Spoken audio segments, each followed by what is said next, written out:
All right, hi everyone. Good evening. Yeah, hi Kushal, hi Sairam. Good evening Hardik. Good evening Sanika. कहाँ afternoon बचा है तब में evening हो गया है अब. Yeah, hi Pratmesh, hi Harsh, hi Shreya. Good evening Sahil. Good evening Yash.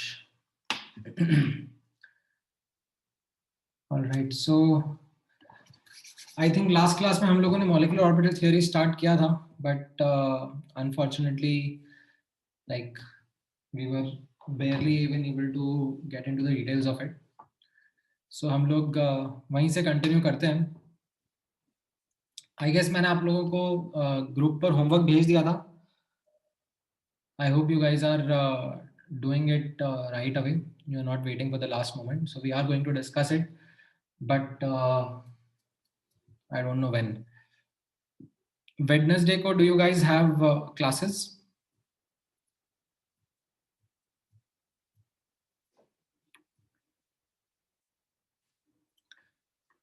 अच्छा, वेडनेसडे को है. ठीक है. नहीं नहीं, सैटरडे तो एक्चुअली मतलब मुझे कुछ काम से बाहर जाना था. That's why my classes got rescheduled. अच्छा, फुल वीक की क्लास है. चलो ठीक है फिर.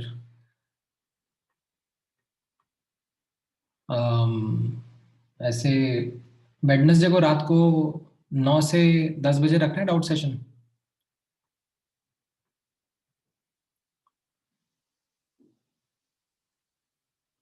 हाँ, आराम से डिनर विनर करके बैठना.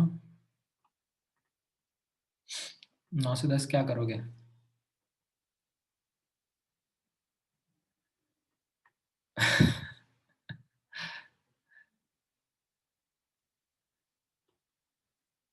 अच्छा चलो ठीक है, चलो कुछ नहीं, चलो रिलैक्स कर लो. अपन अगले वीक कर लेंगे, ऐसा कुछ नहीं है. We can keep that session letter.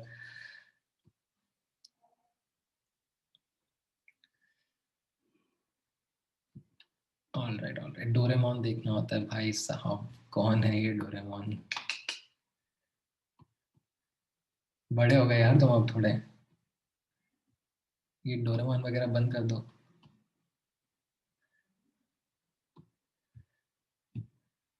हाँ, Shinchan I can agree with. Shinchan is not a बच्चों का cartoon. All right, so let's resume our discussion from molecular orbital theory only. Like जैसे मैंने आपको बताया था, हम लोग just start ही करे थे molecular orbital theory. So now without any further ado, let's quickly come back on track and discuss the key aspects of molecular orbital theory. Some of the quick points to recap, right?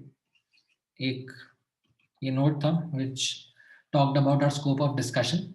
It will be limited to diatomic molecules or ions only, right? And हम इसमें linear combination of atomic orbitals का approach discuss कर रहे थे to understand molecular orbitals, right? So we are not developing a grounds up isolated understanding of molecular orbitals. Like हम लोग क्या कर रहे हैं, हम लोग atomic orbitals की जो हमारी knowledge है उसी को यूज करके मॉलिक्यूलर ऑर्बिटल्स समझना चाह रहे हैं. What are molecular orbitals? ये भी मैंने आपको लास्ट क्लास में बताया था कि जैसे एटम के अराउंड एटॉमिक ऑर्बिटल्स होते हैं, वैसे मॉलिक्यूल में around multiple nuclei there would be molecular orbitals, right? And in that we did start our discussion with the first and the simple example of H2, right? And इसमें हम लोग observe कर रहे थे दैट अगर हमें H2 के molecular orbitals समझने हैं, राइट? सो जैसे मैंने आपको बिफोर डिस्कशन बताया दैट H2 के अंदर you know there is one nucleus, there is another nucleus, ठीक है? एंड H2 के अंदर this is one molecular orbital, ठीक है? This is another molecular orbital, right? Similarly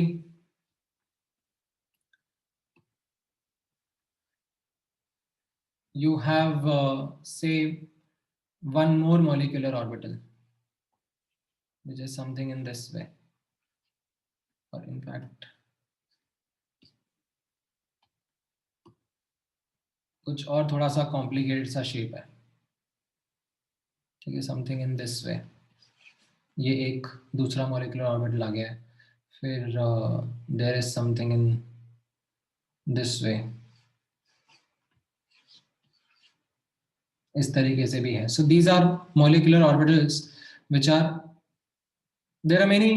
एक एटम में न्यूक्लियस के अराउंड बहुत सारे एटॉमिक ऑर्बिटल्स होते थे, राइट? वैसे ही एक मॉलिक्यूल में भी there will be many molecular orbitals that can be there. ठीक है. नाउ जैसा मैंने आपको बताया कि ये मॉलिक्यूलर ऑर्बिटल्स की जो अब अंडरस्टैंडिंग हम लोग डेवलप करना चाह रहे हैं, वो एटॉमिक ऑर्बिटल्स से ही बिल्ड करना चाह रहे हैं, ठीक है, rather than doing a grounds up development of these. So this is what we started off with the first example, say in H2, right? So H2 के अंदर अब आप नोटिस करना, ठीक है, we are talking about two hydrogen atoms combining with each other, right? One atom and another atom coming close to each other and forming H2 molecule. Now their molecular orbital, right, the bonding ones, ये मैंने आपको last class में बताया था, the bonding ones can be understood as how they can be understood as positive या फिर constructive overlap of atomic orbitals. And there are certain molecular orbitals which are called as anti-bonding molecular orbitals, which can be understood as destructive or negative overlaps. ठीक है, जैसे मैंने आपको अभी just थोड़ी देर पहले बताया, ये हाइड्रोजन का मॉलिक्यूल है, राइट? इसमें ये एक मॉलिक्यूलर ऑर्बिटल है, ये दूसरा मॉलिक्यूलर ऑर्बिटल है, ठीक है. लेट मी इसको ड्रॉ थोड़ा अलग से, मैं अलग से ड्रॉ करके दिखा देता हूं. नाउ जो मॉलिक्यूलर ऑर्बिटल्स हैं, ठीक है, अराउंड द न्यूक्लियाई, इनको हम लोग तीन कैटेगरीज में क्लासिफाई करते हैं: bonding, anti bonding and non bonding. Bonding, anti bonding and non bonding, right? तो यहां पर कैसा मैंने बताया, और इनको बॉन्डिंग एंटी बॉन्डिंग क्यों बोलते हैं, उनके पीछे का रीजन भी मैं आपको बताऊंगा थोड़ी देर में. बट बॉन्डिंग वाले के बारे में मैंने आपको क्या बताया, that bonding molecular orbitals can be understood कैसे, they can be understood as positive or constructive overlaps of atomic orbitals. Now why do we call them positive and constructive, and why do we call them bonding? ये सब आपस में interrelated है, तो उसके लिए यहाँ पे फोकस करना. हम लोग एटॉमिक ऑर्बिटल्स और उनके वेव फंक्शंस के ओवरलैप के बारे में बात कर रहे थे in the last class. So we talked about this representation in which we were depicting the positive overlap between 1s and 1s orbital of hydrogen atom. Now what do I mean by positive overlap?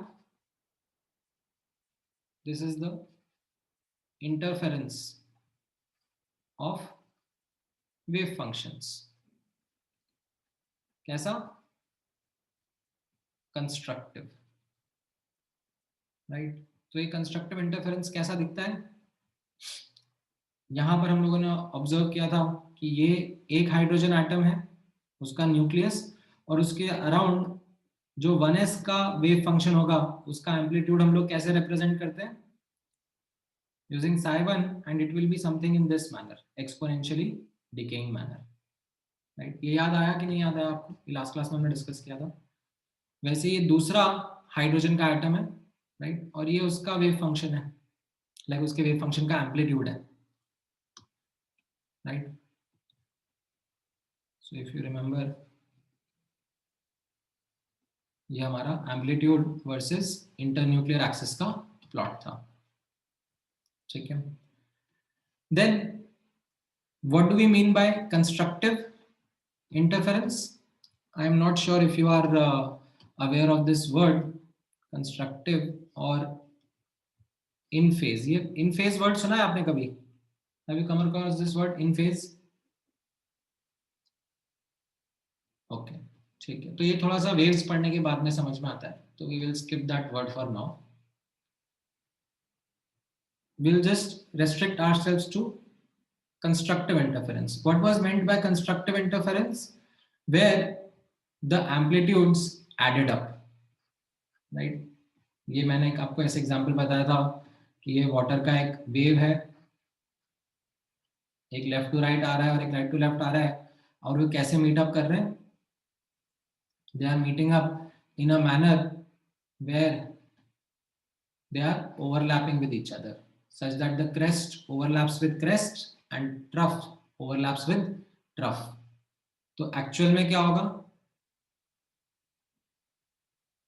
Right, ये super impose हो जाएंगे एक दूसरे के ऊपर, right, and what we will have is a wave with a greater amplitude,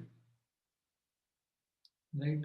जैसे मैंने आपको बताया था कि मान लो अगर ये एम्पलीट्यूड x है और ये एम्पलीट्यूड भी x है, राइट, तो ये कंस्ट्रक्टिव इंटरफेरेंस करने के बाद में ये एम्पलीट्यूड कितना हो जाएगा? 2x, right. तो इसी तरीके से, ठीक है, यहाँ पे नोटिस करना, यहाँ पर एक हाइड्रोजन एटम है, उसका वेव फंक्शन psi1 है, ये दूसरा हाइड्रोजन एटम है और ये उसका वेव फंक्शन है psi2, right, which is representing their amplitude. ये आपस में जब इंटरफेयर कर रहे हैं तो हम क्या कर रहे हैं, इनके एम्पलीट्यूड्स को एड अप कर रहे हैं, like their amplitudes are going to be added up, and as a consequence जो रिजल्टेंट एम्पलीट्यूड रहेगा वो कैसा रहेगा? It will be something in this way, it will be a higher amplitude as compared to what psi1 खुद से लेके आता है एंड psi2 खुद से लेके आता, ठीक है। Now because of this something special happens. Like what is that something special? That something special can be understood from Bond's interpretation. याद हो तो आप लोगों ने एटॉमिक स्ट्रक्चर में डिस्कस किया था जब हम लोग प्रोबेबिलिटी डेंसिटी के बारे में बात कर रहे थे, that probability density of finding electron, right. So probability density of bonding molecular orbital, right, probability density of finding electron, ये कैसा आ जाएगा? It will be a sum psi1 plus psi2 का स्क्वायर, लाइक प्रोबेबिलिटी वाज, ये आप लोगों ने पढ़ा था, that probability density is equal to psi square, right. ये किसके लिए आपने पढ़ा था? एटॉमिक ऑर्बिटल के लिए। यहाँ पर हमारा बॉन्डिंग मोलिकुलर ऑर्बिटल कैसा बन रहा है? It is coming up by addition of these two atomic orbitals psi1 and psi2, right. तो उसका स्क्वायर करेंगे हम लोग तो हमें प्रोबेबिलिटी डेंसिटी मिलेगा for bonding molecular orbital, and what we find is that because the amplitude has increased, right, यहाँ पर आप नोटिस कर रहे हो the amplitude has increased, तो उसका स्क्वायर भी इंक्रीज कर जाएगा, राइट। यहाँ पर you can understand this additional term which is coming, right, and as a result what we see or what we find is that probability of finding electron between the nuclei, क्योंकि यहाँ nucleus nucleus के बीच में electron मिलने की probability अब बढ़ जाएगी, right. सो इन BMO, ठीक है, इस एक्सप्लेनेशन को ढंग से समझना। In BMO electron density between the nuclei increases which results in greater attractive force between electron and nuclei, and this tends to stabilize the atom. That is why we are giving this molecular orbital the name bonding molecular orbital, because ये molecular orbital bond formation में help कर रहा है, right? It is helping in stabilizing this combination. जो ये bonding molecular orbital होगा, इसकी energy lesser होगी as compared to the combining atomic orbitals. Why? Because of this simple reason that electron के मिलने की probability between the nuclei increase हो गई है. So the attractive force between the electron and the nuclei, they are going to be increased. Energy is going to be released. Overall energy कम हो जाएगी, stability बढ़ जाएगी. So this is what happens in bonding molecular orbital. Now notice करना, ये जो bonding molecular orbital है, इसका shape कैसा दिखेगा. Now you can understand the shape also, right? So यहाँ पर आप नोटिस करोगे that ये हमारे दो न्यूक्लियाई थे, right? एंड इन न्यूक्लियाई के बीच में इलेक्ट्रॉन्स के मिलने का ज्यादा प्रोबेबिलिटी है as compare to away from the nuclei, right. So this bonding molecular orbital का शेप कहां से आता है. शेप वेव फंक्शन से ही आता है, राइट. तो ये वेव फंक्शन से हमें क्या समझ में आया, दैट इलेक्ट्रॉन्स के मिलने की probability will be much more now between the nuclei rather than away from the nuclei. Now another possibility is of anti-bonding molecular orbital. किस तरीके से, तो जैसे मैंने आपको बताया कि हमारा हाइड्रोजन का मॉलिक्यूल था, इसमें you have one orbital which was this one, right. And इसका नाम मैंने क्या रखा, bonding molecular orbital. Why did I keep the word bonding, because यहां पर it helps in increasing the stability of the molecule, like electrons मिलने की probability between the molecule बढ़ा देता है, एंड उसकी वजह से it helps in increasing the attractive force between electron and nuclei, and उसकी वजह से it brings in that stability. अब ये दूसरा molecular orbital जो है, इसको हम anti bonding molecular orbital बोलेंगे. इसको हम ABMO क्यों बोलेंगे, आप नोटिस करना by looking at the diagram only. By looking at the diagram, can you see यहाँ बीच में खाली है. That means यहाँ पर बीच में इलेक्ट्रॉन्स के मिलने की प्रोबेबिलिटी कम है. इनफैक्ट इलेक्ट्रॉन्स यहां पर अवे फ्रॉम द न्यूक्लियस ज्यादा मिलेंगे rather than between the nuclei. तो इसका जो इफेक्ट होगा वो डिस्टेबलाइजेशन का होगा. इसका इफेक्ट डिस्टेबलाइजेशन का क्यों होगा, बिकॉज अब ये जो न्यूक्लियस न्यूक्लियस है, राइट, ये आपस में एक दूसरे को रिपेल करेंगे. बीच में जो शील्डिंग करने वाले इलेक्ट्रॉन्स थे वो गायब है, लाइक उनकी मिलने की प्रोबेबिलिटी यहाँ पे कम हो गई है.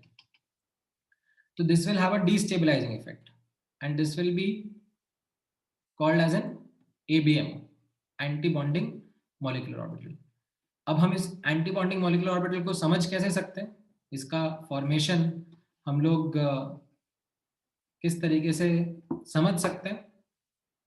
The answer is linear combination of atomic orbital. तो यहाँ पर ये linear combination कैसा हो रहा है, destructive interference. This is the negative overlap, right? यहाँ पर डिस्ट्रक्टिव इंटरफेरेंस हो रहा है, जैसे यहाँ पर कंस्ट्रक्टिव इंटरफेरेंस था, राइट. यहाँ पर what we have is a destructive interference. ठीक है, नोटिस करना डिस्ट्रक्टिव इंटरफेरेंस क्या था. Do you remember destructive interference, atomic structure में अपन ने पढ़ा था. इफ यू डोंट रिमेंबर तो यहाँ पर देखो, राइट. ये हम लोगों ने जैसे यहाँ पे बात करा था कि एक वेव लेफ्ट टू राइट आ रहा है, एक राइट टू लेफ्ट जा रहा है, और ये आपस में कैसे मीटअप कर रहे हैं, राइट। यहाँ पर crest was overlapping with crest, यहाँ पर क्या होगा, crest will overlap with trough, ठीक है। तो यहाँ पर व्हाट एक्चुअली हैपेंस इज, एक वेव का क्रेस्ट दूसरे के ट्रफ के साथ में ओवरलैप कर रहा है, एंड ये आपस में कैंसिल आउट कर रहे हैं, ठीक है। तो कैसा है, ये एक प्लस एक्स था और ये माइनस एक्स था, राइट। एम्पलीट्यूड का जो साइन है मीन पोजीशन के ऊपर पॉजिटिव है, मीन पोजीशन के नीचे नेगेटिव है, तो ये आपस में ओवरलैप कर रहे हैं, तो यहाँ पर नेट क्या बचा, देयर इज 0, राइट। तो यहाँ पर अब आप नोटिस करना, this was a like you can say trivial explanation of destructive interference. यहाँ पर कैसा हो रहा है, यहाँ पर आप नोटिस करना दैट ये एक वेव फंक्शन का एम्पलीट्यूड पॉजिटिव में है, ठीक है। दिस वाज psi1, ये एक हाइड्रोजन का एटम आया और उसका वेव फंक्शन ये psi1 है और ये पॉजिटिव में है, एंड इसके साथ में दूसरा हाइड्रोजन एटम आ रहा है, राइट, और उसका वेव फंक्शन नेगेटिव में है, लाइक उसका एम्पलीट्यूड नेगेटिव में है, तो ये आपका psi2 है, राइट। इसका वेव फंक्शन ही कुछ इस तरीके से है। अब इनका आपस में ओवरलैप होगा, ठीक है। तो कैसा होगा, अगर इस पॉइंट पे हम लोग देखेंगे तो इस पॉइंट पर ये पॉजिटिव x था और ये नेगेटिव y था, राइट। तो उनके कॉम्बिनेशन से कुछ रिजल्टेंट यहाँ पे डॉट मैंने बना दिया, ठीक है। एक पोजीशन ऐसी होगी जहां पे ऊपर और ये बराबर बराबर होंगे, ये जितना ऊपर से प्लस p था नीचे उतना माइनस p है, तो यहाँ पर नेट 0 हो जाएगा एम्पलीट्यूड। एंड इस तरीके से if I do it through out between the nuclei, तो मुझे एक ऐसा मिलेगा, I will get the amplitude to be something in this way,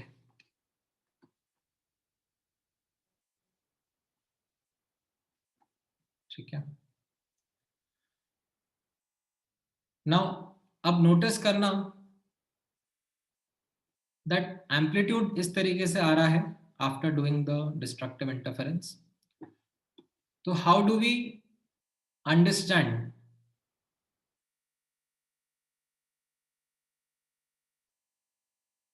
the shape of molecular orbital? तो यहां पर we again talk about probability density, right? Probability density of finding an electron in this ABMO। तो इसमें कैसा आ जाएगा, आप यहाँ पे नोटिस करोगे ये psi1 plus minus of psi2 रहेगा, राइट, क्योंकि यहाँ पर व्हाट यू हैव इज हमने psi1 और psi2 को कंबाइन करा है, बट psi2 का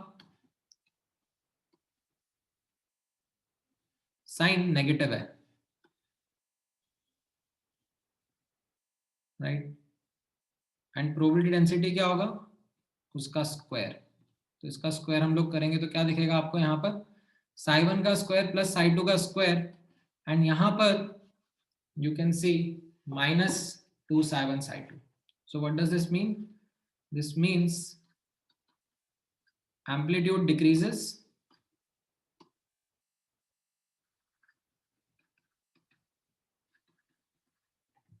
probability density decreases between the nuclei. So यहाँ पर now you can see how this shape can be understood. That ये nucleus है और ये nucleus है, and opposite sign है wave functions का, and then they are meeting up.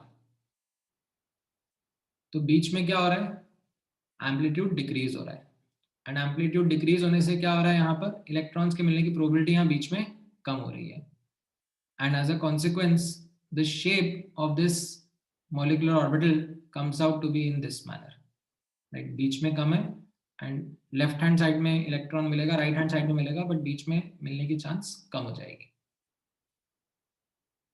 बीच में this dash dash like this represents nodal plane,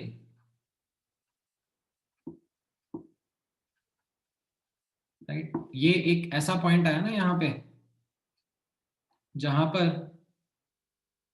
net amplitude zero हो गया, एम्पलीट्यूड जीरो हो गया तो if you remember psi square भी जीरो हो जाएगा, मतलब probability of finding an electron भी जीरो हो जाएगी at like exactly in between.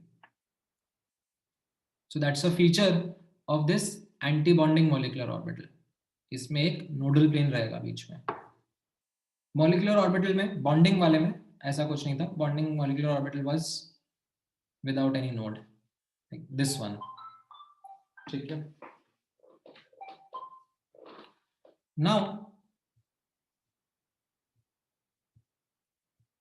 अब यहां पे नोटिस करना, इसका भी एक्सप्लेनेशन उसी तरीके से जैसे मैंने ऊपर दिया था, दैट इसका डिस्टेबलाइजिंग इफेक्ट क्यों रहेगा. In anti bonding molecular orbital electron density between the nuclei decreases. This results in increased repulsion between the nuclei. Right? जो स्क्रीनिंग वाले इलेक्ट्रॉन्स थे, जो स्क्रीन करते थे न्यूक्लियस के चार्ज को ताकि वो कम रिपेल करें, and they also increase the attractive force between electron and nuclei. उनके मिलने के चांस कम हो गई है तो न्यूक्लियर के बीच में रिपल्शन बढ़ जाएगा. And as a result this will have a tendency to destabilize the molecule. And what we understand is that because repulsions बढ़ रहे हैं तो एनर्जी क्या हो जाता है, एनर्जी बढ़ जाता है. So energy of ABMO is greater than that of combining atomic orbitals because of this increased repulsions. So from the energy perspective, if I was to kind of summarize this, तो ये कैसा था, यहाँ पर एक atomic orbital है psi1, एक atomic orbital है psi2. Right? These are AO. AO stands for atomic orbitals. ठीक है. इनका लीनियर कॉम्बिनेशन से हम लोग जो ऑब्जर्वेशन समझ रहे हैं दैट मॉलिक्यूलर ऑर्बिटल्स फॉर्म हो रहे हैं, तो उसमें भी come out that these two as the explanation. There is BMO, right, which is, as I said, constructive overlap, positive overlap.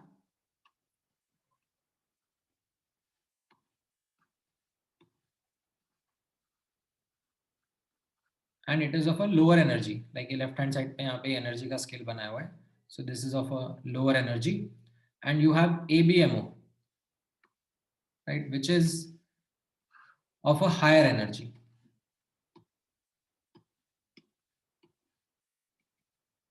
ये आपका डिस्ट्रक्टिव इंटरफेरेंस है.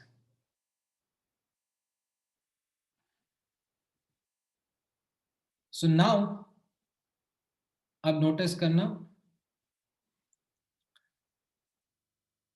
What happens.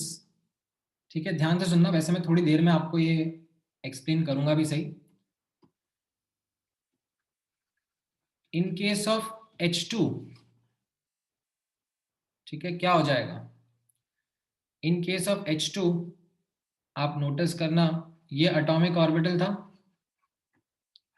ये दूसरा एटॉमिक ऑर्बिटल था, दोनों में एक एक इलेक्ट्रॉन था. And we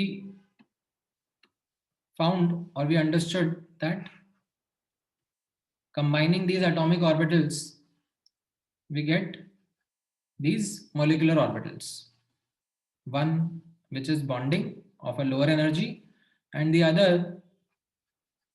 which is anti-bonding, that is of a higher energy. Oops. Now in case of H2, ये जो दोनों इलेक्ट्रॉन्स हैं, ठीक है, नोटिस करना. अब फाइनली जब मॉलिक्यूलर ऑर्बिटल्स में ये दोनों इलेक्ट्रॉन को प्रेजेंट होना होगा, तो ये इलेक्ट्रॉन्स कहां पे प्रेजेंट होंगे, in the lower energy orbital. Like that is the criteria of filling of orbitals, कि lower energy वाले में पहले इलेक्ट्रॉन जाते हैं. तो in H2 molecule what we see that both the electrons, right, they are present in the bonding molecular orbital only, and this has got a stabilizing effect. So this means H2 exist करता है, करना भी चाहिए और करता भी है। In case of He2, helium 2 में आप नोटिस करना, what does molecular orbital theory show us?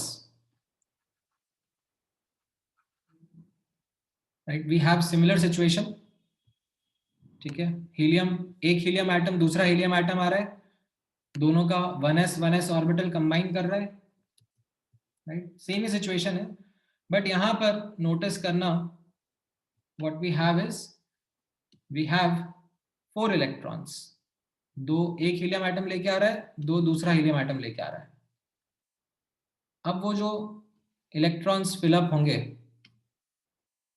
Right, यहां से 2 इलेक्ट्रॉन आ रहे हैं और यहां से भी 2 इलेक्ट्रॉन आ रहे हैं, अब ये फिलअप होंगे इन ऑर्बिटल्स में, राइट, पहले तो किधर हो जाएंगे, in the bonding one, and उसके बाद में the next energy, the next higher energy molecular orbital which will be this anti bonding one. तो यहां पर what we understand is कि stabilizing effect भी आ रहा है और destabilizing effect भी आ रहा है, and what is happening is that both are cancelling out each other. तो हीलियम एटम और हीलियम एटम को पास में आकर कोई फायदा ही नहीं हुआ, जैसे यहां पर ऊपर हाइड्रोजन एटम और हाइड्रोजन एटम को पास में आने पर फायदा हुआ, that they came and the molecular orbitals that were formed, उसमें the electrons found that okay there exists a lower energy state in which we can reside, that is the bonding molecular orbital. Of course if we provide them energy then they can excite over here, वो सब excitation de excitation वो सब रहेगा अपनी जगह, but both the electrons found that there is a possible lower energy state in which we can exist. So hydrogen and hydrogen decide to form the bond. ठीक है? Whereas in helium, when helium and helium atom combined, what they found out was that कोई फायदा ही नहीं हो रहा है हमारे पास में आने से. Like we are at the same energy level जो हम पहले थे, और बाद में भी when I take the net that what will be the energy level, there is no difference. And that is the reason which molecular orbital theory helps us understand that He2 doesn't exist. ठीक है, कोई doublet का criteria नहीं है, there is nothing like doublet octet over here, it is simple from energy perspective, if energy is being lowered, right, then bond formation can happen and the substance can exist. अब वो जरूर depend करेगा कि कैसी conditions में exist करेगा, हो सकता है दैट एग्जिस्ट करने के लिए वीकर बॉन्ड है, तो हो सकता है कि उसको कुछ नॉर्मल कंडीशंस में नहीं एग्जिस्ट करे, कुछ स्पेशल कंडीशंस में एग्जिस्ट करे, बट एग्जिस्ट करेगा.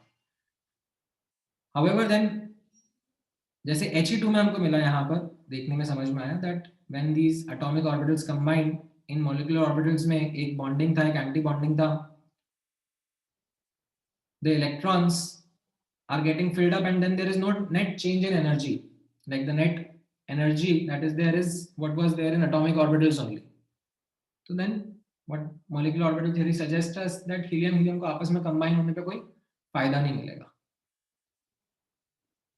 ठीक है, they are not going to really form a strong bond, and this is what we now will extrapolate. ठीक है, अभी हमने सिर्फ H2 और He का एग्जांपल समझा क्योंकि हमने s ऑर्बिटल्स के बारे में बात करी, s और s ऑर्बिटल के ओवरलैप के बारे में. अब मैं आपके साथ में राइट थोड़ा आगे जाकर p ऑर्बिटल्स के बारे में भी बात करने वाला हूं. ठीक है, नाउ अब मैं आप लोगों के डाउट्स एक एक करके हैंडल करना चाहूंगा. ठीक है, सो आपने आई एम श्योर बहुत सारे डाउट्स आप लोगों को आए हैं, आप लोगों ने लिख के रखे हैं, लॉग है आपके पास में, but raise your hand, ask the question and then I'll answer it.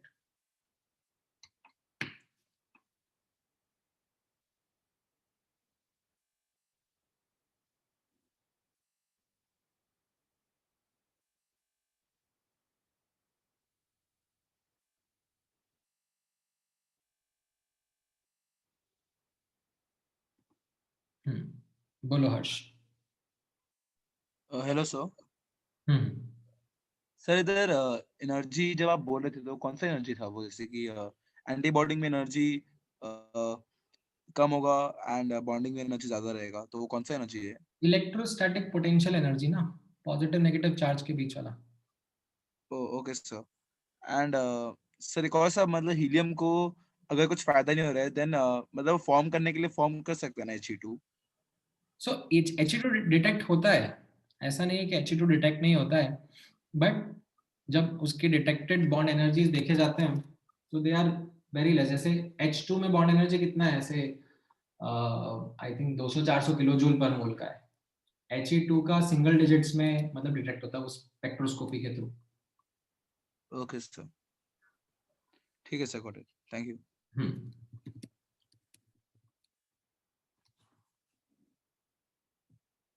हाँ, बोलो गुरुदेव।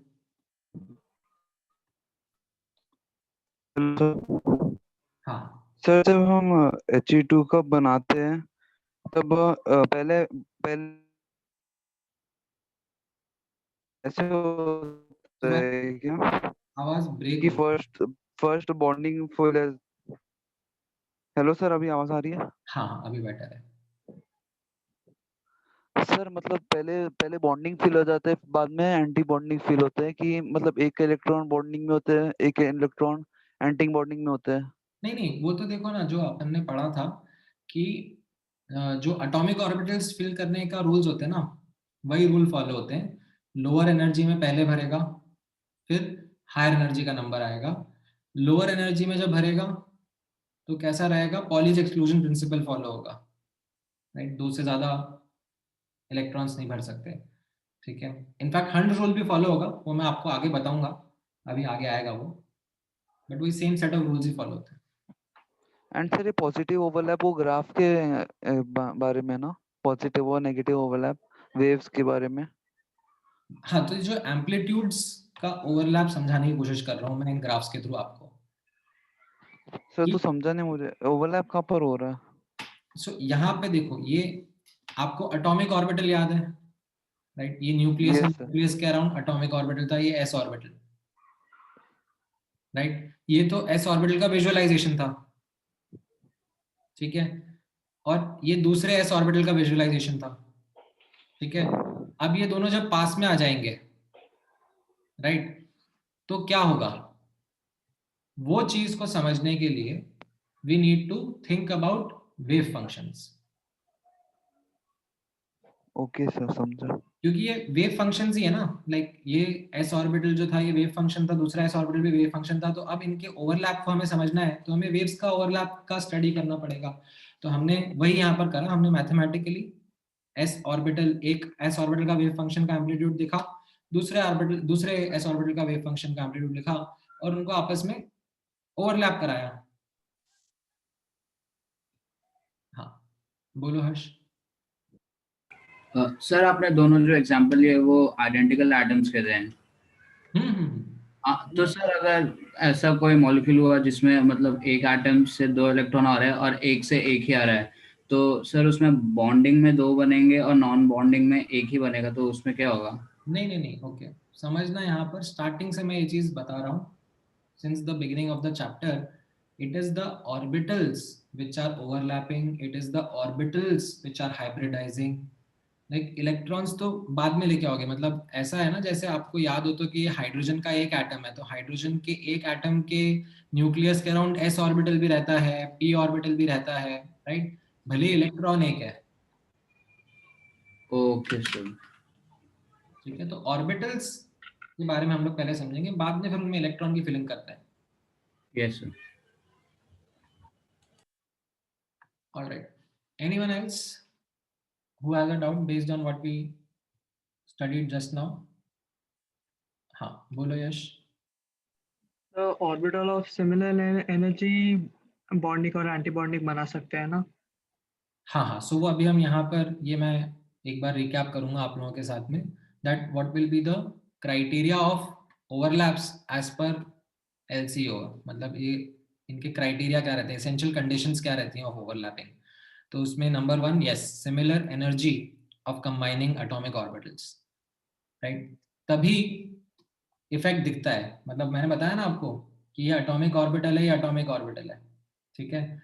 इनमें जब बॉन्डिंग और एंटी बॉन्डिंग हो रहा है तो हमें इफेक्ट दिख रहा है कि भाई बॉन्डिंग नीचे आया और एंटी बॉन्डिंग ऊपर चला गया, राइट। अब मान लो अगर एक कम एनर्जी का है और एक बहुत ज्यादा एनर्जी का है और इनके ओवरलैप के बारे में बात करूंगा मैं, तो उसके बाद में क्या होगा, लाइक जो एंटी बॉन्डिंग होगा वो थोड़ा सा इससे ऊपर होगा और जो बॉन्डिंग होगा वो थोड़ा सा इससे नीचे होगा, ठीक है।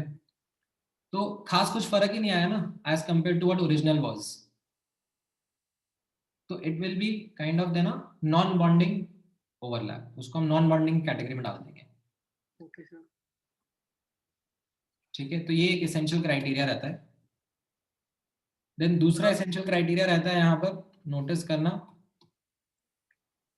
दूसरा एसेंशियल क्राइटेरिया रहेगा सिमेट्री, ठीक है। इसमें सिमेट्री ऑफ ऑर्बिटल्स इस तरीके से रहना चाहिए कि एम्पलीट्यूड्स के ओवरलैप हो सके एंड जो उनके साइन हैं that will also matter to help us decide bonding overlap हो रहा है कि एंटी बॉन्डिंग ओवरलैप हो रहा है, राइट। तो symmetry of orbitals should be such that same sign of psi overlap. तो ये किसके लिए है सेम साइन? बॉन्डिंग के लिए, ठीक है। ये बॉन्डिंग के लिए मैंने यहाँ पर बताया है, लाइक पॉजिटिव पॉजिटिव साइन का ओवरलैप होगा तो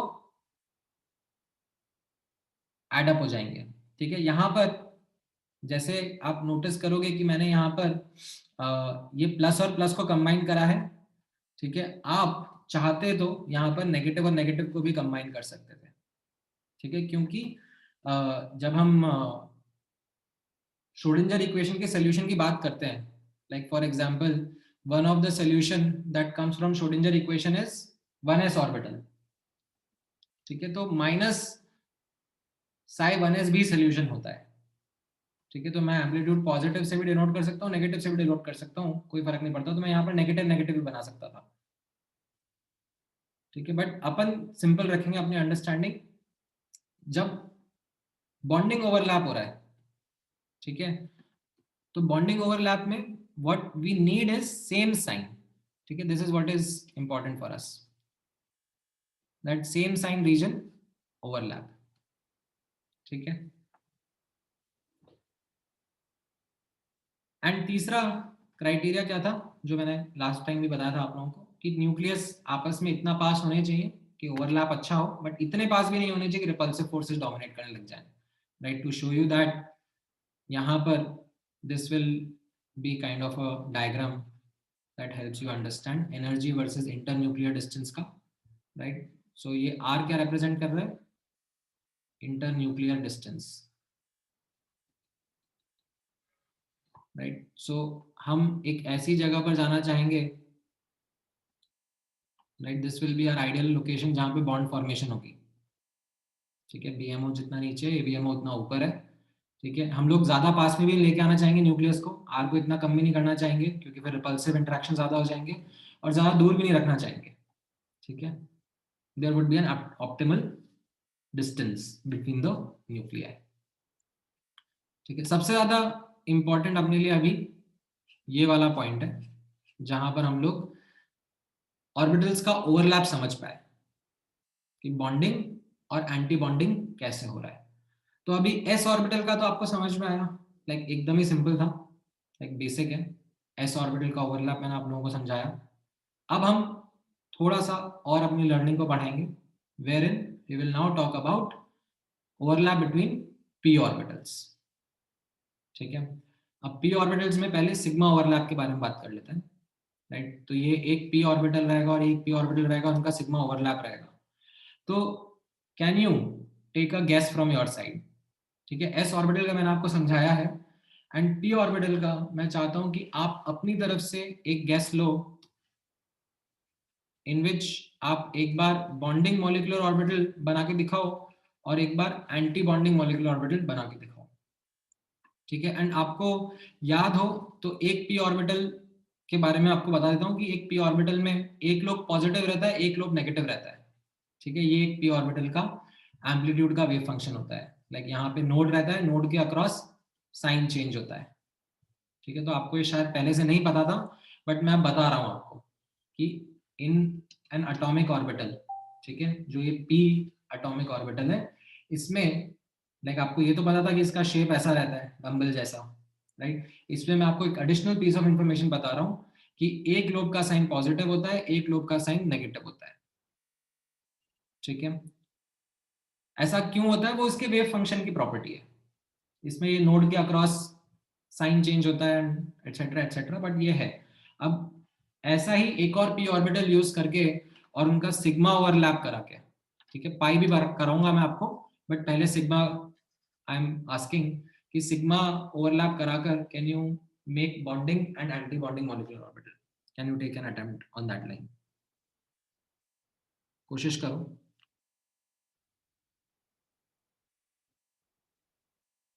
किसी का आ जाए तो बताना मुझे।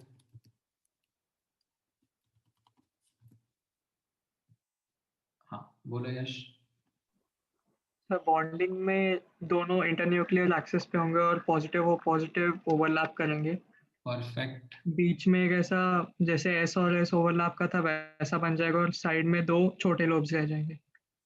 बहुत बढ़िया। लाइक तो तुम्हें समझ में आया कि पॉजिटिव पॉजिटिव है तो यहाँ पे एम्पलीट्यूड बढ़ जाएगा, तो यहाँ पर इलेक्ट्रॉन मिलने की प्रोबेबिलिटी बढ़ जाएगी between the nucleus, yes sir. Right. And यहाँ जो न्यूक्लियस से दूर रीजन है वहां पे प्रोबेबिलिटी कम हो जाएगी, राइट। तो this will be the correct representation of BMO, bonding molecular orbital formed by sigma overlap of p orbitals। बहुत ही बढ़िया। एंटी बॉन्डिंग का बता सकते हो?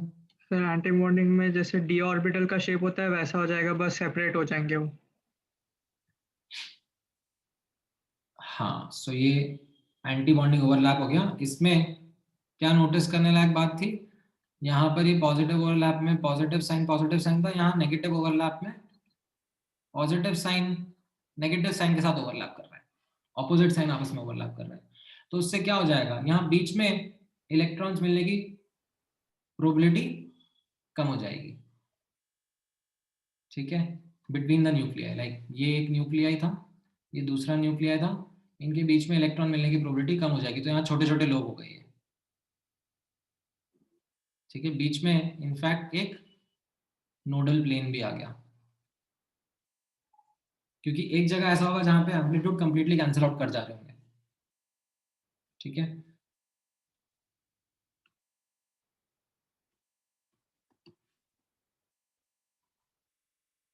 राइट, और इस तरफ लाइक न्यूक्लियस के लेफ्ट में इलेक्ट्रॉन मिलने का चांस रहेगा, न्यूक्लियस के राइट में इलेक्ट्रॉन मिलने का चांस रहेगा, बट बीच में नहीं रहेगा। तो ये हो जाएगा हमारा ABMO। इससे क्या हो जाएगा, स्टेबिलिटी कम हो जाएगी, ठीक है। अच्छा, अब यहाँ पर आप थोड़ा सा नोटेशन भी नोटिस करना। नोटेशन कैसा है, इसको मैं बोल रहा हूँ सिग्मा P और इसको मैं बोल रहा हूँ सिग्मा स्टार P। जो एंटी बॉन्डिंग होंगे ना, उनके ऊपर ऐसे सुपरस्क्रिप्ट में स्टार लगा देंगे, ठीक है। आपने यहाँ ऊपर शायद नहीं नोटिस करा होगा, या नोटिस करा होगा तो मैं आपको यहाँ पे वापस दिखा देता हूँ। जो ये बॉन्डिंग वाला था, ठीक है, इस बॉन्डिंग वाले को हम लोग क्या बोल रहे हैं, सिग्मा S, ठीक है, दिस इज सिग्मा S। ये बॉन्डिंग वाला है। जो एंटी बॉन्डिंग वाला है उसको हम लोग यहाँ पे क्या बोल रहे हैं, नोटिस करना, this will B sigma star S, ठीक है। स्टार का साइन डिनोट कर रहे हैं उसके ऊपर, ठीक है। तो ये हमने p ऑर्बिटल्स का देखा कि किस तरीके से मॉलिक्यूलर ऑर्बिटल को एक्सप्लेन कर रहा है। अच्छा, अब ये तो था सिग्मा ओवरलैप, ठीक है। ये हम लोगों ने जैसे ऊपर डिस्कस किया था, हम लोगों ने यहाँ पर s ऑर्बिटल्स का ओवरलैप डिस्कस किया था, ठीक है। यहाँ पर हमने अब p ऑर्बिटल्स का ओवरलैप डिस्कस किया है, राइट, और उसमें सिग्मा ओवरलैप डिस्कस किया। अब मैं आपको वापस से एक गेस लेने के लिए बोलूंगा, overlap between p and p orbital, but this time pi overlap,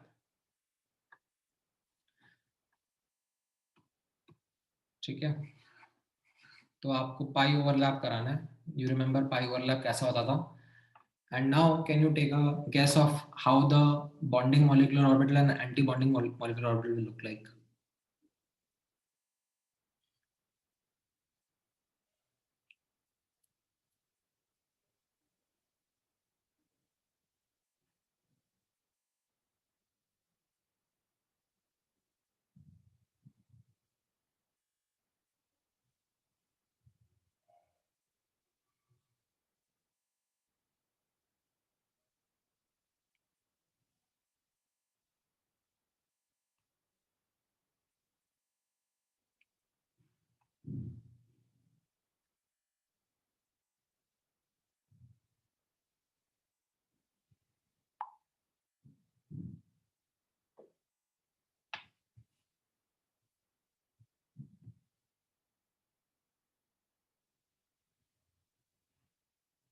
हाँ राइट तन्मय, ये तुमने बॉन्डिंग का बताया।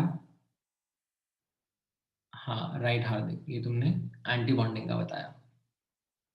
ठीक है,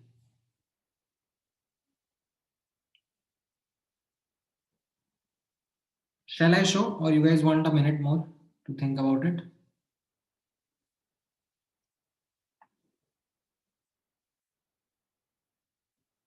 All right, ठीक है, तो फिर देखो अब लाइक बॉन्डिंग ओवरलैप कैसा है,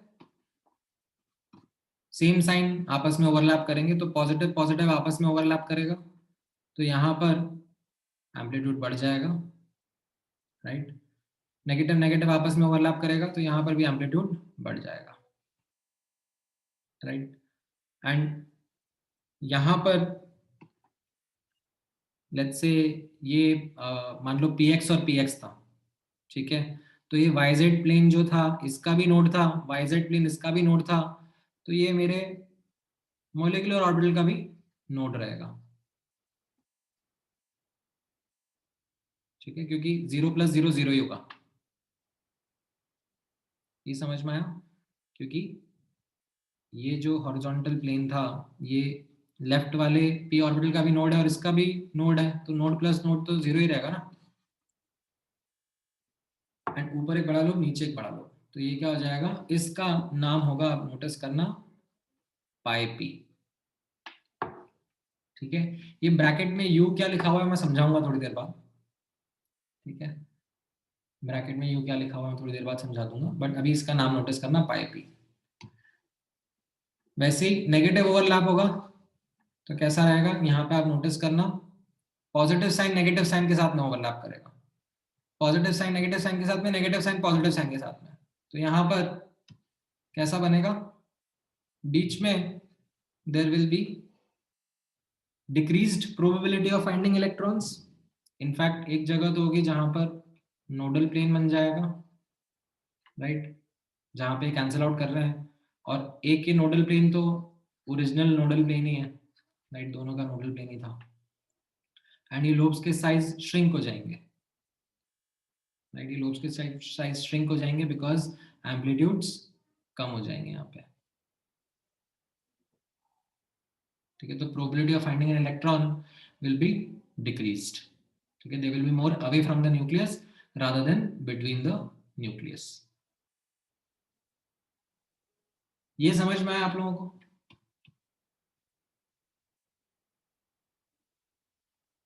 इसमें किसी को डाउट है?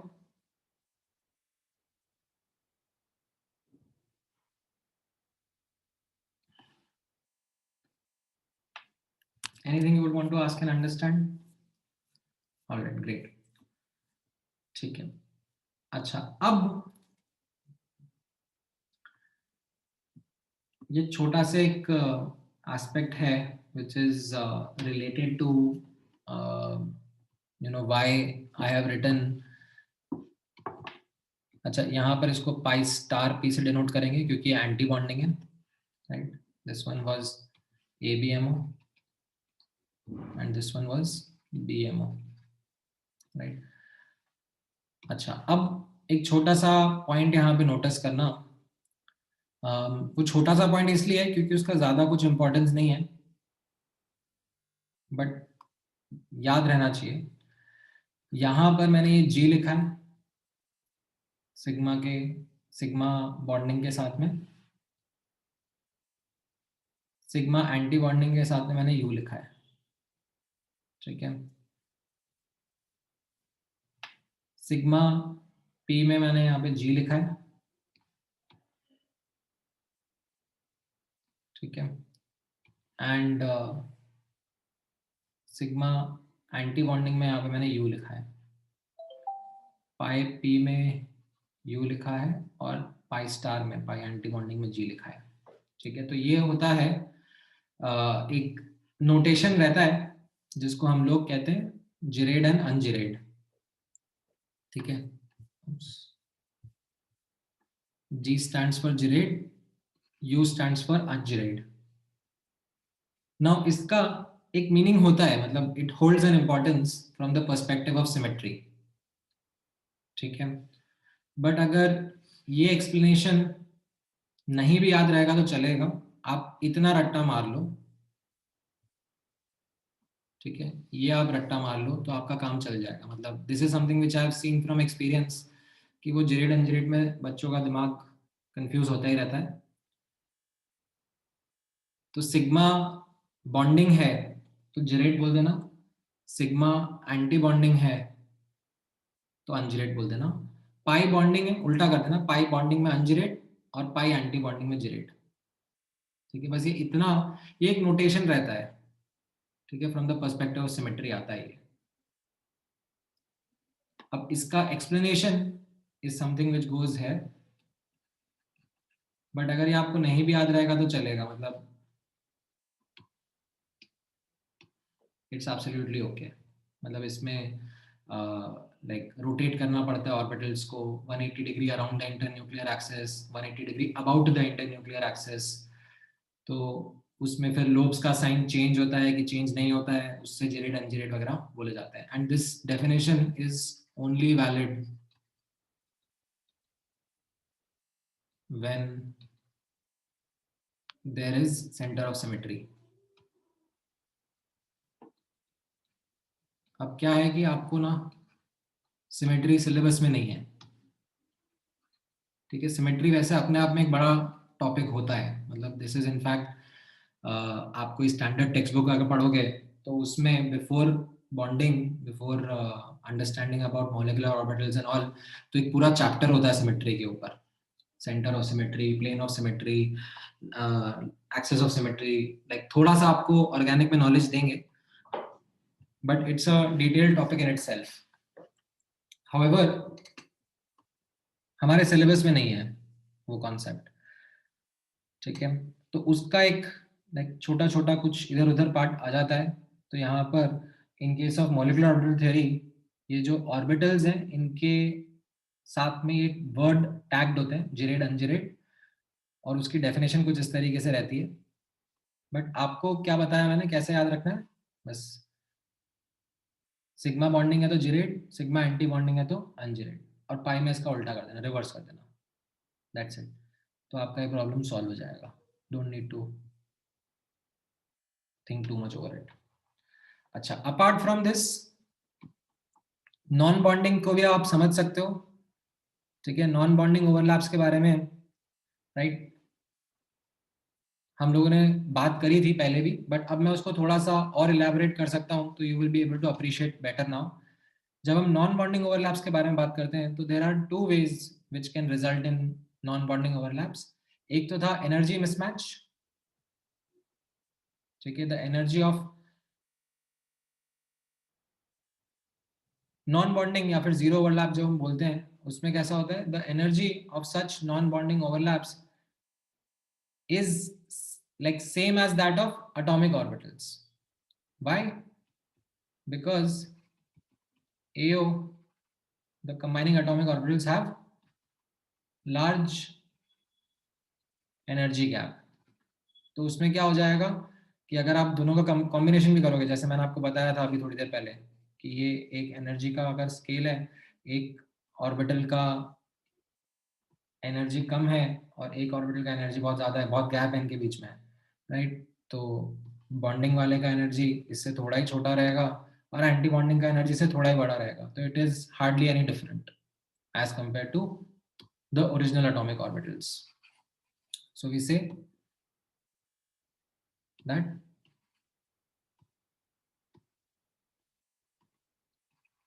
दिस कुड बी,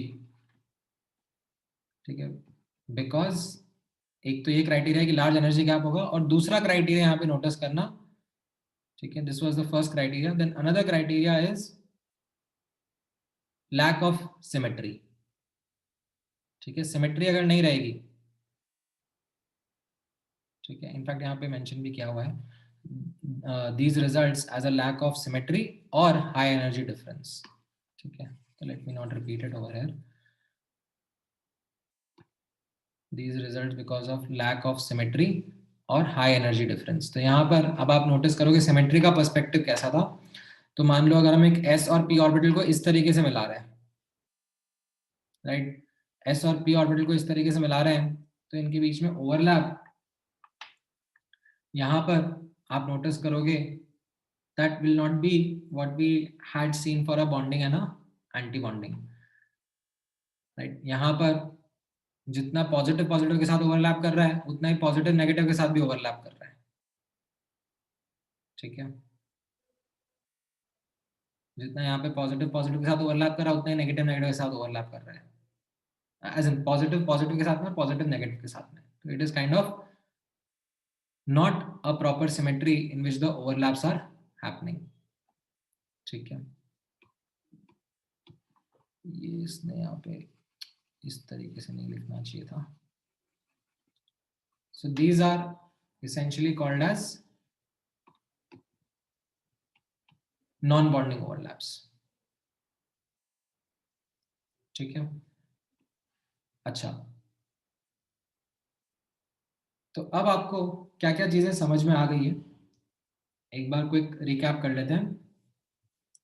हम लोग मॉलिक्यूलर ऑर्बिटल्स के बारे में बात कर रहे थे एंड मॉलिक्यूलर ऑर्बिटल्स में मैंने जैसा आपको बताया था we are coming across 3 kinds: bonding, anti bonding and non bonding, right? Bonding कैसे समझे जाते हैं?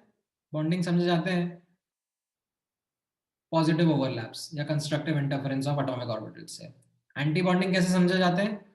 नेगेटिव ओवरलैप्स और destructive interference of atomic orbitals से, ठीक है? नॉन बॉन्डिंग कैसे समझे जाते हैं? Non bonding are, you can say, zero overlaps, like there are resultant zero overlaps which we classify as non bonding, ठीक है? अब हमने s ऑर्बिटल्स के बीच में देख लिया है बॉन्डिंग एंटी बॉन्डिंग कैसे होते हैं, ओवरलैप्स. हमने p ऑर्बिटल्स के बीच में देख लिया है कैसे होते हैं बॉन्डिंग और एंटी बॉन्डिंग ओवरलैप्स, राइट? अब हम s और p ऑर्बिटल्स के बीच में देखना चाहेंगे बॉन्डिंग ओवरलैप कैसे होंगे. नॉन बॉन्डिंग तो खैर मैंने दिखा दिया आपको, बट हाँ अब मैं s एंड p के बीच में देखना चाहूंगा what will be a bonding and an anti bonding overlap, ठीक है? तो अब आप मुझे अपनी तरफ से गेस वर्क करके दिखाओ, एक इनका बॉन्डिंग ओवरलैप बनाओ और एक एंटी बॉन्डिंग ओवरलैप बनाओ और इसमें लाइक सिग्मा ही होगा, ठीक है? s पाई ओवरलैप नहीं बनाता है, ठीक है? पाई ओवरलैप यहाँ पे मैंने बता दिया आपको कि ये नॉन बॉन्डिंग रहता है. तो एक s और p को सिग्मा मैनर में ओवरलैप कराओ एंड मुझे एक बॉन्डिंग और एक एंटी बॉन्डिंग ओवरलैप बना के दिखाओ.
राइट यश, राइट है मैं, हाँ राइट करना है, ठीक है? You guys are on the right lines. So यहाँ पर आप नोटिस करना पॉजिटिव ओवरलैप मतलब कैसा रहेगा, अभी जस्ट अपने डिस्कस किया है, सेम साइन ओवरलैप करेंगे. तो ये एक पॉजिटिव साइन का s ऑर्बिटल है और p ऑर्बिटल का पॉजिटिव लोब उसके साथ में ओवरलैप करेगा तो it will be a bonding overlap, right? And यहाँ पर कैसा हो जाएगा, ये पॉजिटिव पॉजिटिव आपस में ओवरलैप करें तो यहाँ पे बड़ा लोब बन जाएगा and the other one will be a smaller lobe. ठीक है, सिमिलर टू जैसा आपने याद हो तो हाइब्रिड ऑर्बिटल्स में देखा था। ठीक है, ये आपको अगर हाइब्रिड ऑर्बिटल्स के बारे में याद आ रहा होता है, हाइब्रिड ऑर्बिटल्स भी ऐसे ही रहते थे, बड़ा लोग छोटा लोग। ठीक है, तो ये हमारा सिग्मा ओवरलैप रहेगा and this will be like sigma S और पी में हो रहा है तो सिग्मा एस पी बोल सकते हो। And as I pointed out कि sigma bonding will be gerade in nature. अब इसमें नेगेटिव ओवरलैप कैसा होगा, यहाँ पे आप नोटिस करना, ये ऑपोजिट साइन आपस में ओवरलैप करेंगे दूसरे के साथ में, तो बीच में क्या हो जाएगा, इलेक्ट्रॉन्स के मिलने की प्रोबेबिलिटी कम हो जाएगी एंड यहाँ पर एक आपको नोडल प्लेन मिलेगा। ठीक है, this will be your negative overlap, positive and negative sign, तो बीच में यहाँ पे इलेक्ट्रॉन मिलने की प्रोबेबिलिटी कम हो जाएगी। ठीक है,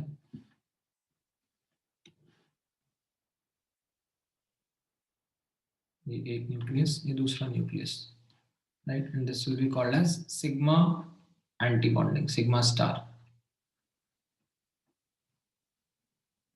ठीक है, this will be ungerade in nature. ठीक है, तो ये s एंड p ऑर्बिटल्स के बीच में ओवरलैप्स कैसे हैं, इतना आपको समझ में आ रहा है। ठीक है, how would molecular orbitals look like with the overlap of these s and p orbitals? हाँ बोलो यश। मॉलिक्यूलर ऑर्बिटल्स के नेम्स में प्रिंसिपल क्वांटम नंबर नहीं आएगा? हाँ आएगा ना, मतलब बट वो अभी नहीं आएगा, मतलब मैं जब like let me take an example और टू, फिर आ जाएगा। बोलो हमें। Hello sir. हाँ सर इधर पॉजिटिव ओवरलैप में नोडल प्लेन आएगा, मतलब ये सिग्मा में हाँ बॉन्डिंग में। ऐसे इसके अक्रॉस साइन चेंज हो रहा है ना। हाँ तो उधर ये नोडल प्लेन आएगा ना? हाँ मतलब एक्चुअली वो नोडल सरफेस रहेगा, it will not be a nodal plane, it won't be a plane as such, it will be a nodal surface, it will be curved. Okay plane में counting नहीं होती इसकी। Thank you sir. ठीक है, alright, सो ये आपका understanding था of overlaps. अब हम इसको अप्लाई करना शुरू करते हैं on our simple examples and will start with, as I said, जितना हमारे सिलेबस में है सिंपल केसेस से स्टार्ट करेंगे। Will start with homonuclear diatomic molecules. So homonuclear diatomic का मतलब क्या हो गया, दो एटम्स हैं और दोनों सेम है and they are coming close to each other and forming molecular orbitals. ठीक है, so when two identical atoms combine, it results in formation of, when two identical atomic orbitals combine, it results in formation of two molecular orbitals. In case of homonuclear diatomic molecules, these will be bonding and anti-bonding. ठीक है, क्योंकि अगर यहाँ पर अभी इस case में there will be no non bonding. ठीक है, जैसे अभी मैं आपके सामने जो एग्जांपल डिस्कस करूंगा ना, उसमें I will be taking like H2, He2, O2, Li2, like ये सब लेता रहूंगा मैं, तो इसमें there will be no non bonding का केस। ठीक है, नॉन बॉन्डिंग आते हैं, जैसे फॉर एग्जांपल मैं HF का डिस्कशन करूंगा। ठीक है, वैसे मैं करने नहीं वाला हूँ क्योंकि हमारा सिलेबस हमको यहीं तक परमिट करता है, बट उसमें there will be non bonding molecular orbitals also. ठीक है, तो अभी हम लोग सिर्फ फोकस करेंगे होमोन्यूक्लियर डायटोमिक मॉलिक्यूल्स में, जिसमें बॉन्डिंग और एंटी बॉन्डिंग का हमको अभी समझना है। ठीक है, so when electrons are filled in these molecular orbitals, ठीक है, this is about that filling जो मैंने थोड़ी देर पहले आपको बताया था, that these are on the same lines, same as जो हम लोगों ने atomic orbitals में सीखा था, electrons are filled in these molecular orbitals, then same rules, Aufbau rule, hunts rule, Pauli's rule, ये सब फॉलो करेंगे, ठीक है। जस्ट एक इंपॉर्टेंट कैच यहाँ पर रहेगा, ठीक है, this will be really really important for you to catch that यहाँ पर कोई n+l रूल नहीं है, ठीक है। जो relative order of energy of molecular orbitals है, ठीक है, that does not follow n+l rule, it is always experimentally determined,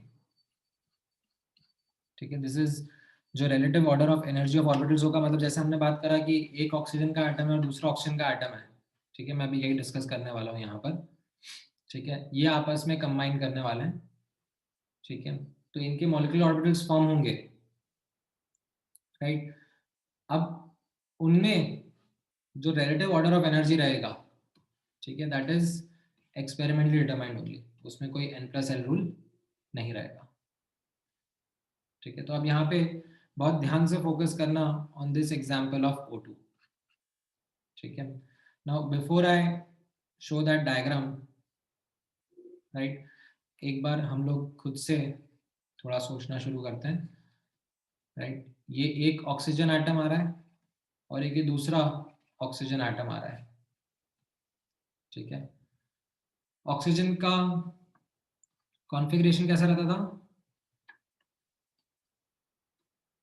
right, 1s2 2s2 and 2p2, sorry 2p4, right. तो ये एक ऑक्सीजन एटम रहेगा एंड ऐसे ही दूसरा ऑक्सीजन का भी एटम रहेगा, राइट, इनका एनर्जी लेवल्स बराबर है। नाउ ये 1s और ये 1s है, ये 2s है, ये 2s है, राइट, ये 2p एंड 2p है, और 2p में भी like you will have x y and z। अच्छा, तो अब 1s के बीच में कैसा ओवरलैप हम लोग बोलेंगे, it will be a sigma overlap, और सिग्मा ओवरलैप से क्या बनेगा, एक बॉन्डिंग बनेगा और एक, सॉरी उल्टा कलर कोड यूज कर लिया मैंने, एक बॉन्डिंग बनेगा और एक एंटी बॉन्डिंग बनेगा, राइट। क्या क्या नाम रहेंगे इनके, this will B sigma 1s, this will B sigma star 1s, ठीक है। वैसे ही 2s का आपस में ओवरलैप होगा, कैसा ओवरलैप होगा, सिग्मा होगा पाई होगा, s और s के बीच में सिग्मा ही होगा, ठीक है। तो ये इनसे कम एनर्जी का बनेगा और एक ज्यादा एनर्जी का बनेगा, ठीक है। सो दिस विल बी एक सिग्मा 2s रहेगा और एक सिग्मा स्टार 2s रहेगा, right. Then p orbitals overlap करेंगे, assuming z axis to be internuclear axis, z axis to be internuclear axis, तो क्या हो जाएगा, z और z के बीच में क्या बनेगा, सिग्मा ओवरलैप, तो एक सिग्मा ओवरलैप से बनेगा बॉन्डिंग और एक सिग्मा ओवरलैप से बनेगा एंटी बॉन्डिंग, ठीक है। तो ये रहेगा सिग्मा 2pz, अरे मैंने उल्टा कलर कोड लिया,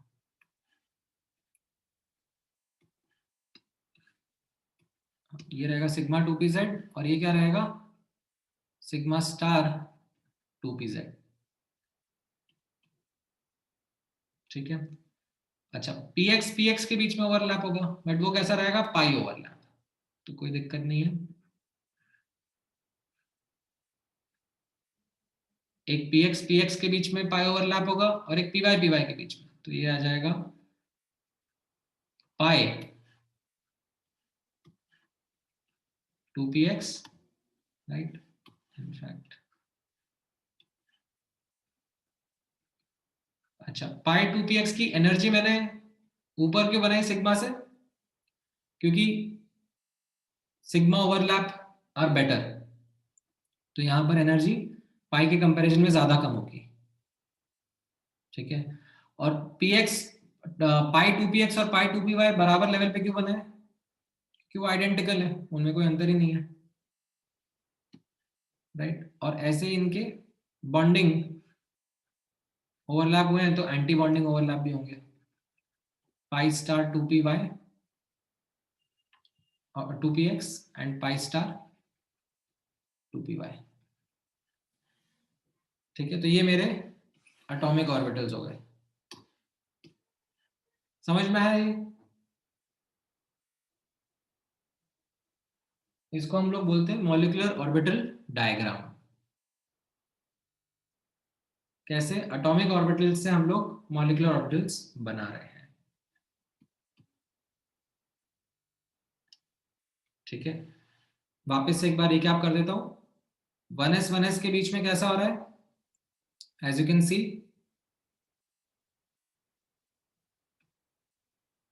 सिग्मा ओवरलैप हो रहा है, एक बॉन्डिंग एक एंटी बॉन्डिंग बन रहा है। 2s 2s के बीच में सिग्मा ओवरलैप हो रहा है, एक बॉन्डिंग एक एंटी बॉन्डिंग मॉलिक्यूलर ऑर्बिटल बन रहा है। ठीक है, फिर 2pz और 2pz के बीच में सिग्मा ओवरलैप हो रहा है, तो उससे एक बॉन्डिंग और एक एंटी बॉन्डिंग बन रहा है। बॉन्डिंग की एनर्जी कम है और एंटी बॉन्डिंग की उतनी ही ज्यादा है। क्यों? क्योंकि ओवरलैप ज्यादा अच्छे होते हैं, तो इसमें जितना एडिशन होगा उतना ही अच्छा कैंसिलेशन भी होगा। ठीक है, तो ये सिग्मा वाला 2pz नीचे रहेगा और सिग्मा स्टार 2pz ऊपर ही रहेगा। एज वेल एज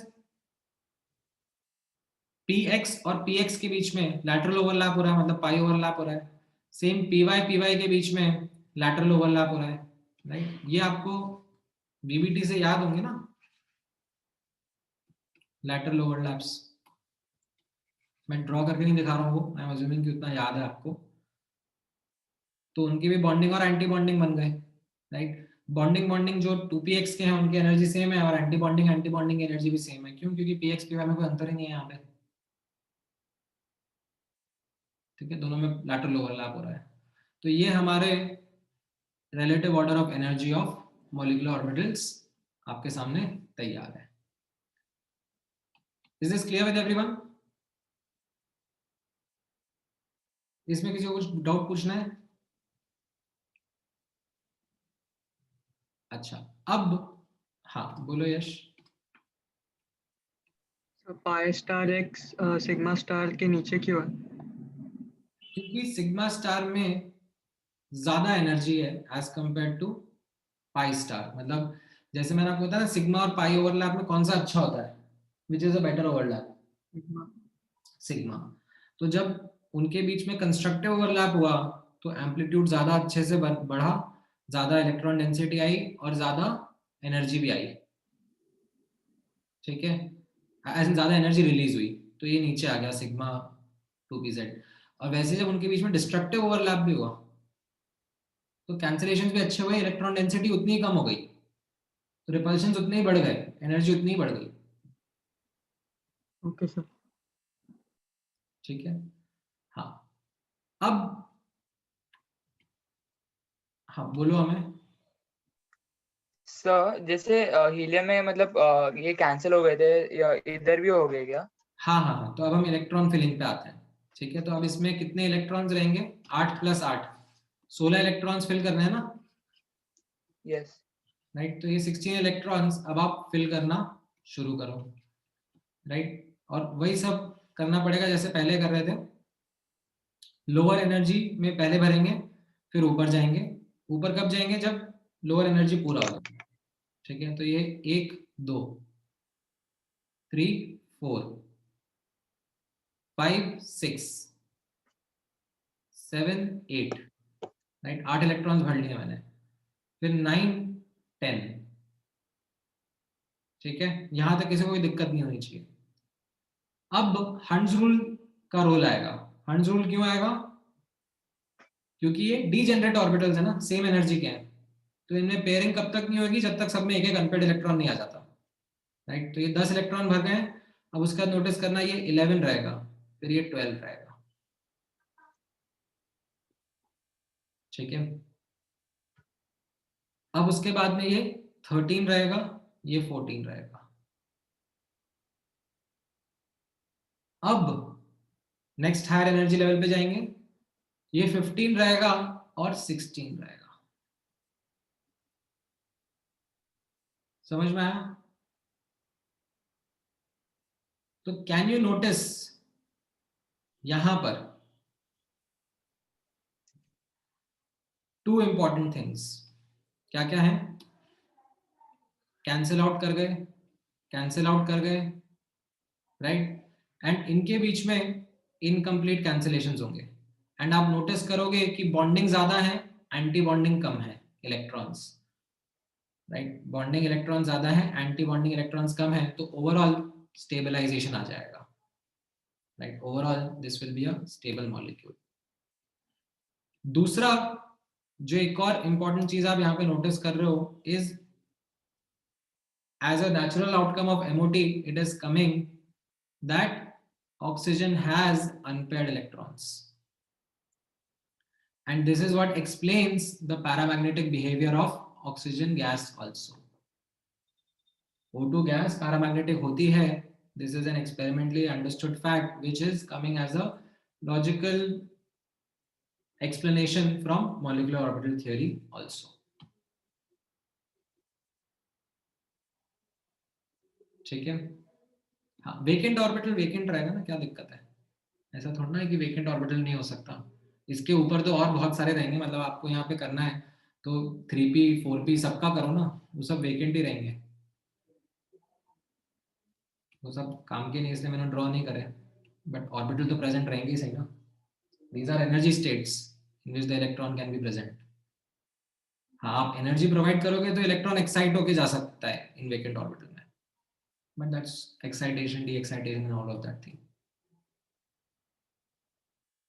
हाँ, आपको इतना ही पढ़ना है, सिलेबस में अपने p ऑर्बिटल तक ही है, तो कहानी सिंपल ही रहेगी. आपको इतना समझ में आ गया तो you have done most of what is required in MOT. अब इसमें क्वेश्चंस की वैरायटी रहेगी, वो मैं आपके साथ में डिस्कस करूंगा. ठीक है? इसमें किसी और डाउट है?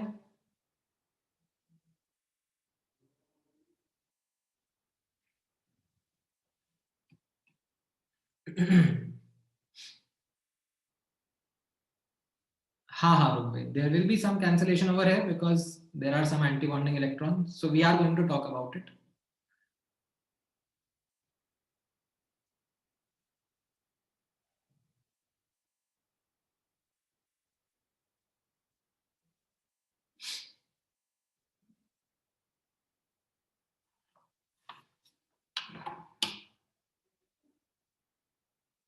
हाँ, सो इससे अब जैसे यश आपका जो क्वेश्चन है ना, that actually leads to understanding of ozone.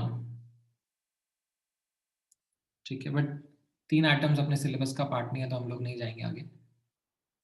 We are good here.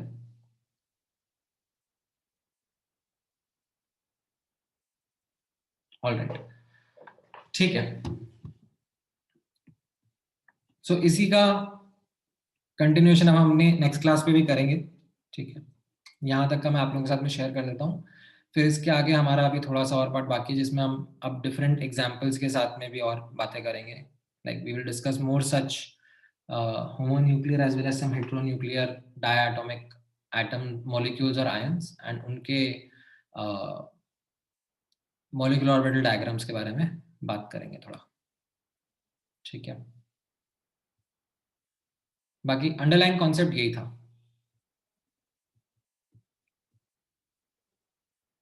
All right, चलो, thank you guys, take care. Homework करना.